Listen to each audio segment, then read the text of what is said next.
Assalamualaikum warahmatullahi wabarakatuh. Saya Nurul Habibatudinia dan rekan saya Alif Ristiawati akan menjelaskan tentang kerangka dasar dan struktur kurikulum 2013 SD dan MI. Di sini dijelaskan bahwa kurikulum adalah seperangkat rencana dan pengaturan mengenai tujuan, isi, dan bahan pelajaran, serta cara yang digunakan sebagai pedoman penyelenggaraan kegiatan pembelajaran untuk mencapai tujuan pendidikan tertentu. Dalam pasal 1 ayat 1 Permendikbud nomor 67 tahun 2013 disebutkan bahwa kerangka dasar kurikulum sekolah dasar atau madrasah ibtidaiyah merupakan landasan filosofis, sosiologis, psikopedagogis, dan yuridis, di mana landasan ini berfungsi sebagai acuan pengembangan struktur kurikulum pada tingkat nasional dan pengembangan muatan lokal pada tingkat daerah, serta pengembangan kurikulum pada sekolah dasar atau madrasah ibtidaiyah. Kerangka dasar kurikulum 2013 SD atau MI terdiri dari 3 landasan, yaitu landasan filosofis, landasan teoritis, dan landasan yuridis. Landasan filosofis dalam pengembangan kurikulum menentukan kualitas peserta didik yang akan dicapai kurikulum, sumber dan isi dari kurikulum, proses pembelajaran, posisi peserta didik, penilaian hasil belajar, serta hubungan peserta didik dengan masyarakat dan lingkungan alam di sekitarnya.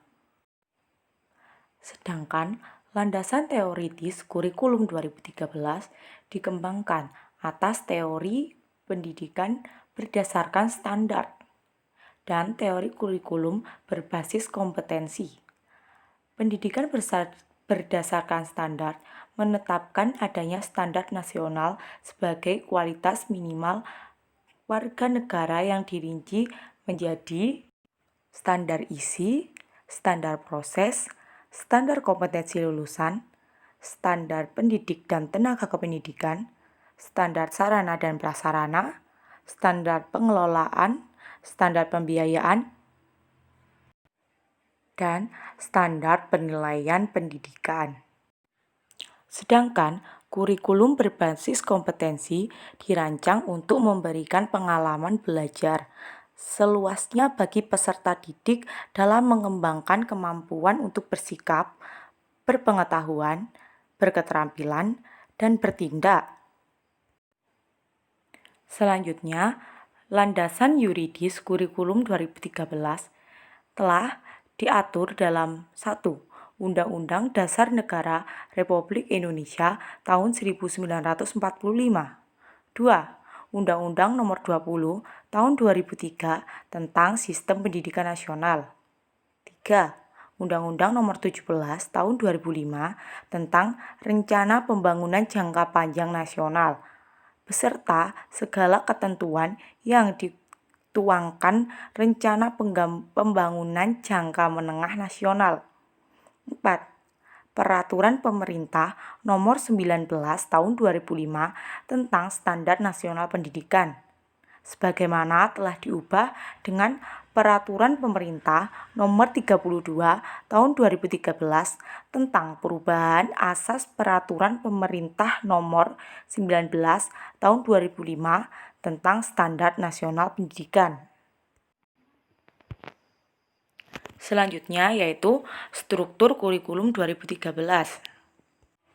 SD dan MI. Yang pertama yaitu kompetensi inti. Kompetensi inti dirancang seiring dengan meningkatnya usia peserta didik pada kelas tertentu. Melalui kompetensi inti, integrasi vertikal berbagai kompetensi dasar pada kelas yang berbeda dapat dijaga. Rumusan kompetensi inti menggunakan notasi sebagai berikut. 1. Kompetensi inti 1 atau KI1 digunakan untuk kompetensi inti sikap spiritual. Kompetensi inti 2 atau KI 2 digunakan untuk kompetensi inti sikap sosial. Kompetensi inti 3 atau KI 3 digunakan untuk kompetensi inti pengetahuan.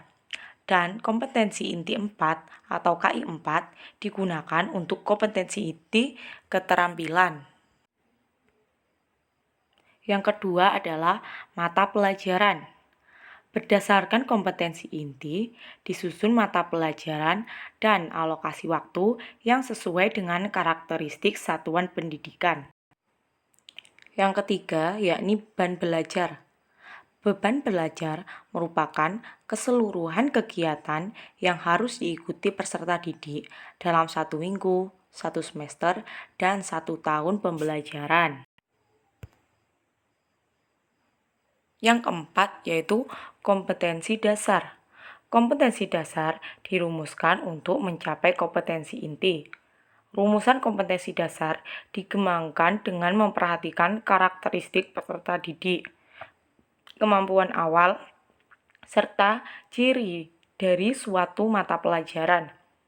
Kompetensi dasar dibagi menjadi 4 kelompok sesuai dengan pengelompokan kompetensi inti.